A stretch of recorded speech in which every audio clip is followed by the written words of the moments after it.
some scholars who denied magic, denied the reality of magic.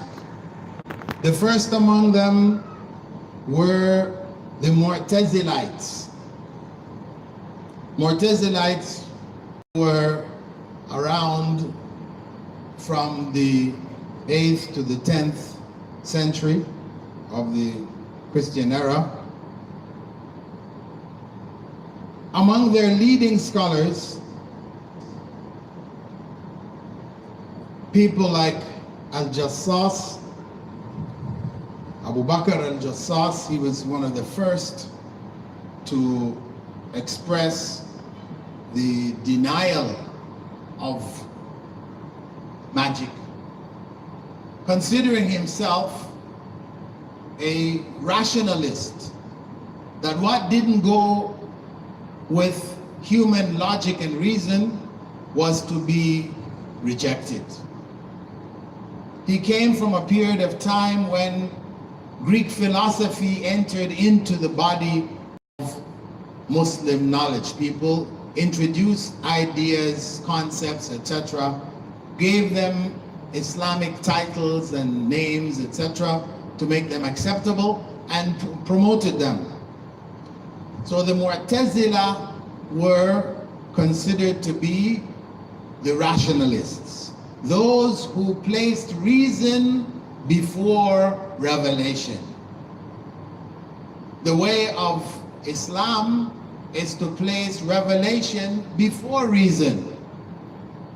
Not that you cancel reason, but revelation has to precede reason, because reason has limitations. Revelation doesn't have those limitations because it's from Allah, the creator of all.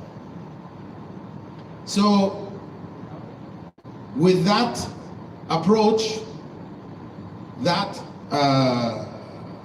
belief of Al-Jassas from the Mu'tazila, and he was a leading Hanafi jurist. He wrote a classic called Ahkam al-Quran.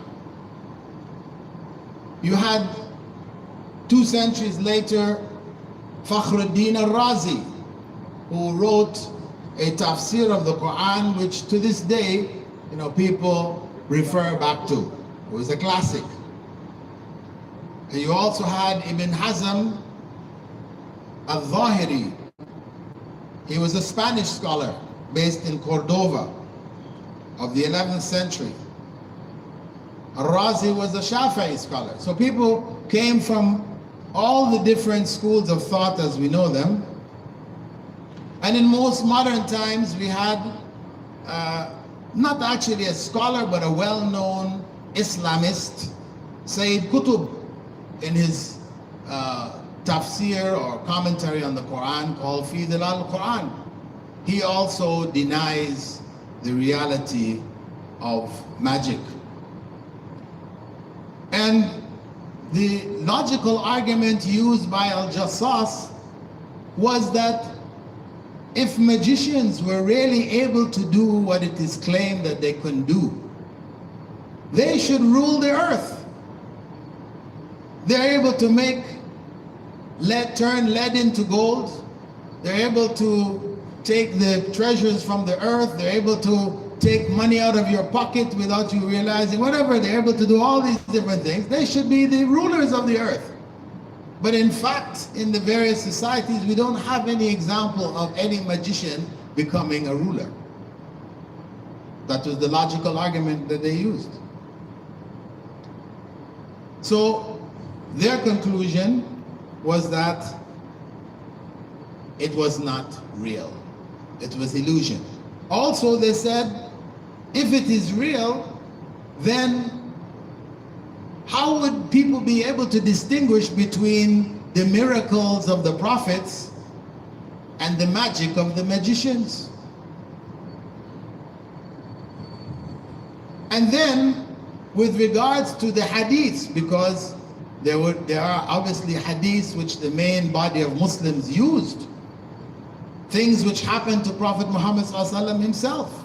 people who came who were affected, and he gave instructions how to treat, how to cure. So they said these hadiths are false. That was the only way to go. Because if you accept the hadith, then your argument will fall. So that was the position that they took. But they are a minority. Maybe today, as many people now study in Western-styled universities where atheist thought has become widespread. Western education is secular education, which rejects the reality of magic.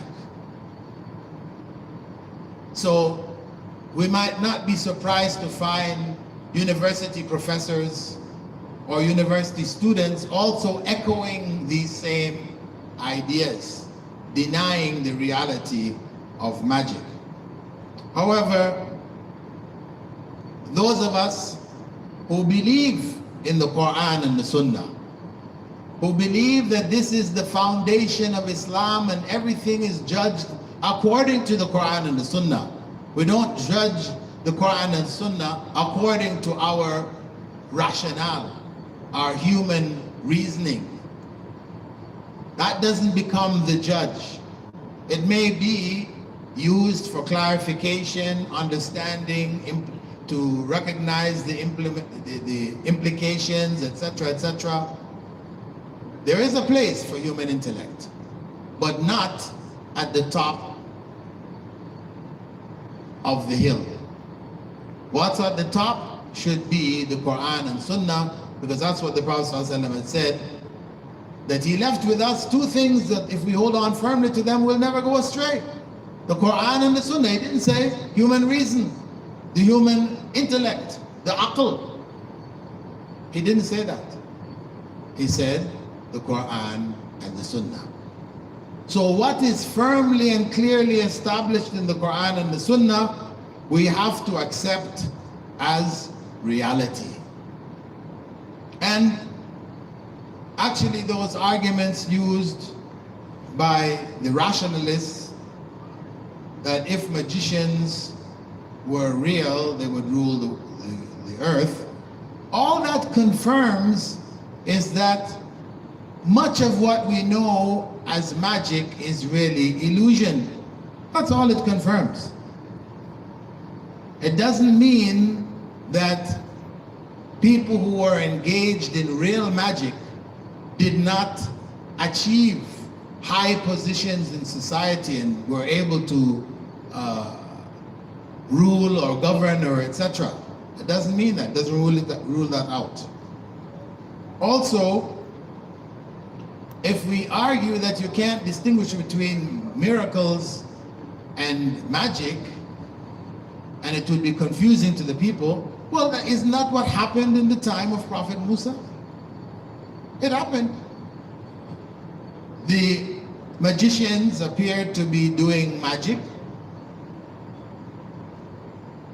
which looked like the miracle of Prophet Musa, but reality is that Prophet Musa was in fact changing by Allah's command the nature of things. His staff became a snake, whereas the staffs of the magicians appeared to be snakes. And the hadith, what do we do with the authentic hadiths which describe the Prophet Muhammad ﷺ coming under a spell? Labib ibn Asam, even the person who was involved in it, is identified that he had created an object which he used to cast the spell, hair from the Prophet Muhammad ﷺ's head, knotted and creating this object which commonly is used in real magical practices.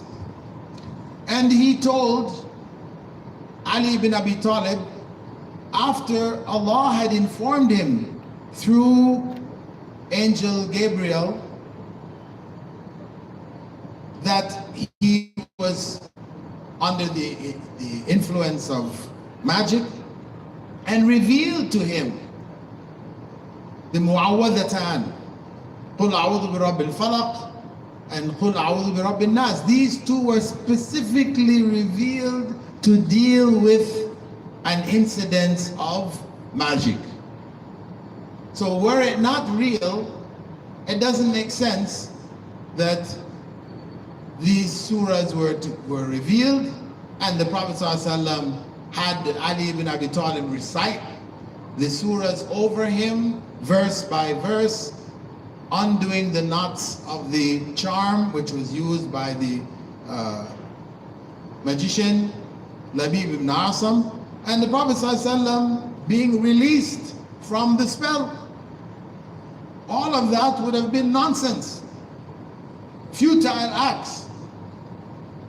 But the reality is that they represent a part and parcel of evidence for real magic. Also, we can go to the times to come when the Prophet ﷺ told us about Dajjal. A Dajjal, what is he going to do? He's going to cause the skies to rain after rain had stopped on the earth for 3 years.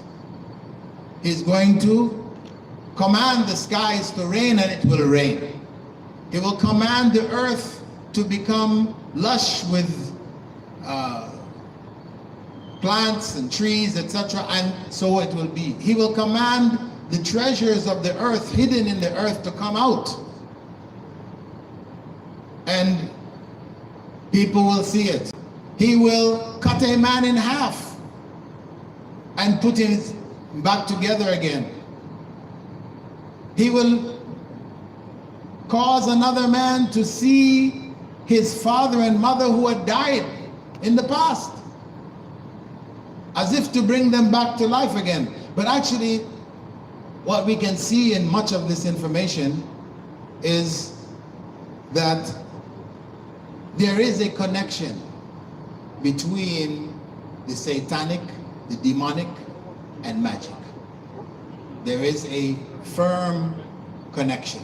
A number of scholars like Al-Alusi and others have pointed out that the agency by which the magic operates is through the jinn. So it is mixed up with the world of the jinn. These are inseparable. Although people make a separation between evil eye, magic, possession, they've separated them out. In fact, they're all intermingled. And when we are going to deal with the effects of magic, how do we deal with the effects of magic? We use the same instructions which the Prophet ﷺ gave us regarding possession and evil eye, etc.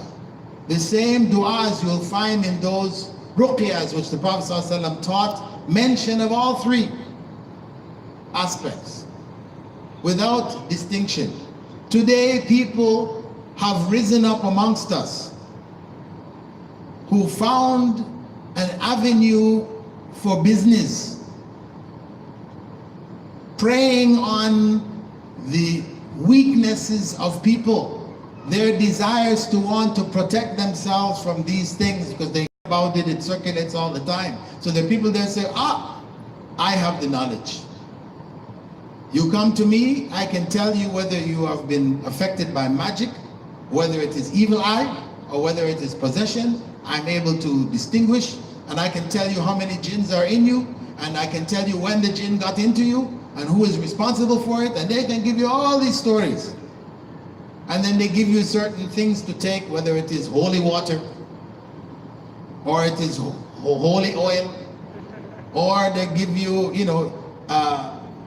things to wear, ta'weez, different things. So they have a whole pharmacy, and they're making big money. And they will tell you very openly, you need some holy water? Okay, we have a whole list of bottles here. We got holy water which was blown on by Sheikh Sudais. And then we have one by your local Sheikh so-and-so. This one is only so many naira, but this one, Sheikh Sudais, this has got to be more expensive. So, they've devised this. It's become big business, and people are caught up in it, unfortunately. But the reality is that we don't have to go there. We need to beware of such people, because oftentimes they will tell you, okay, you need to go at midnight to the grave of so-and-so, and you need to slaughter this animal there and spill the blood on there and wipe it on yourself, and all kinds of acts which involve elements of shirk. So Allah subhanahu wa ta'ala and the Prophet ﷺ have informed us about magic for a purpose, because we have a need for it in our day-to-day life. He has given us the various formulas that we need to utilize in order to protect ourselves from the harm of magic, as well as the harm of those who would exploit our ignorance in the name of treating magic. So beware. If anybody tells you, okay, there's a sheikh and so, you just need to send a picture of yourself by WhatsApp, and he can look at the picture and he will tell you how many jinns are on you and since when they've been on you and all this. Know that those people are fake. You have to be aware of what is real and what is not. And learn the various du'as which the Prophet ﷺ gave us for ruqya, for treating illnesses, whether it is the evil eye or magic or possession. Amongst the medical treatments which the Prophet ﷺ gave, which a lot of people are not aware of, is that of truffles. Very few people use truffles. Al-Kam'a. The Prophet ﷺ had said that this plant, Al-Kam'a, is min al-man, from manna. And he said that it is a cure for al-ain, for the evil eye. Some people take it to mean literally a physical cure if you have a sickness in your eye and they pour the water in your eye. Okay, you could interpret it that way. But al-ain, whenever the Prophet ﷺ talks about al-ain, al-ain is talking about the one which is coming through magic. And the kam'a is available here, but most people are not aware of it, they don't use it. Have it as a medicine that you keep in your home. That when you feel the effects or you hear of from your family members, etc., you boil it, you drink the water, as some of the Sahaba, Tabi'een did, and use it to treat your illness. This is one I'm mentioning in particular. There's many other things the Prophet ﷺ gave us, but that in particular because most people don't know about it. The truffles they know is a candy, which is a chocolate, called truffles, which they make in the UK. And that's not the one. We're talking about al-kam'a. Right? Truffles, if you go on Google and you search for it, you find it's being produced in large quantities, in bottled and tinned from Morocco, from Algeria. They have it in large amounts. It's available. In Europe, they use it in meals, and it's very expensive. Very expensive. More expensive than gold. The truffles. There are different types. Some are white, some are brown, some are black, different colors. But very, very expensive in Europe. But it is something, I'm just mentioning it, among the things which may be benefited from. And also, if you feel that the ayn has come from somebody who has visited your home, etc. Also, the Prophet ﷺ advised that you have that person make wudu from a basin, and then the water from that, you take a shower in, you bathe yourself with that water. You know, a lot of people don't do it. They don't take that benefit. They feel shy to ask somebody, can you make your wudu and give me your wudu water? But listen, this is Islam. The Prophet ﷺ taught us that. He gave it to us. We need to take it and use it. Okay, I'm getting the signals that time's up, although my time was made very short actually. Listen, Salah, yeah. Anyway, inshallah, the main point, again, we want to stress here concerning magic is that it is real. It is not an illusion. There are illusions that people do in the name of magic, but there is real magic out there. But it is only a small percentage of the cases. Much of the cases that people have, which they consider to be magic, like the cases of possession, it's psychological. Much of it is psychological, and that's why those people who are quacks, the quack doctors who are offering you solutions with holy water and holy oil and holy grease and holy all kinds of stuff, it works for some people, because truly this is known as the placebo effect, well known in medicine. Whenever they're testing a new medicine on the market, they give one group of people the medicine, the actual medicine, and another group of people what they call the actual medicine, but they're only sugar pills. And they will see, because there were people who will take that sugar pill and get cured from that illness. So when the percentage of those getting cured from the sugar pills is almost equal to those who cured from the actual pills, they say this is not good. This is not a useful medicine. That's known as the placebo effect. That if you believe strongly in your doctor and he gives you a sugar pill and tells you this is going to cure your cancer, there are people who get cured. It is not because of the pill, but because the body can heal itself. Allah has made us that way. So take what Allah has given us through His Messenger regarding magic, apply it, teach it to your family members, let them know. You're learning so many other du'as, etc. Since magic is widespread here in Nigeria, you have so many magicians have been caught in Saudi Arabia and executed. They've gone over there making money. Most of them are Nigerians, you know. And Nigerians are known as scam artists all around the world anyway, you know. So it's just a part of the scam, right? But inshallah, as Muslims who are conscious of Islam, be aware of the truth, the reality of magic, and seek protection for yourself and your families through the Quran and the Sunnah. Barakallahu feekum. Assalamu alaikum wa rahmatullahi wa barakatuh. Assalamu wa rahmatullahi wa barakatuh. Jazakallahu khair, Ya Sheikh. Reminding us about black magic, how Rasulullah sallallahu alaihi wasallam dealt with it, how we're supposed to live Islam. At this point, a big takbir for Sheikh Bilal Phillips. Takbir. Alhamdulillah, we have come to the conclusion of the session of today. We'll be having a break to observe Salah, inshallah. Just to organize the way we need to go out, the exit on my left is for the sisters, inshallah. They can use that exit to go out. And the Musalla is just outside the hall on your left. For the male, we can use the exit on the right, and the Musalla is also on the right. We will all converge here, inshallah, in about 20 minutes time, which is 1:25, inshallah, to continue with the speaker, the brother we know as Kalam Abdul, to speak on us about maut, that's death. You know, kullu nafs za'iqatul maut. Every one of us is going to take death. So we need to know how to prepare for that, inshallah.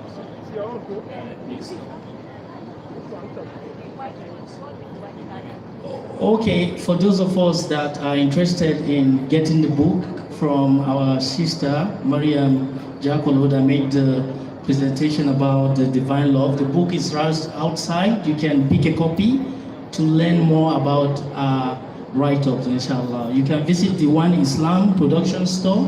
It's outside. And inshallah, I'll see all of you in about 20 minutes for us to continue with the program. Jazakumullah khair.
I need you in my life.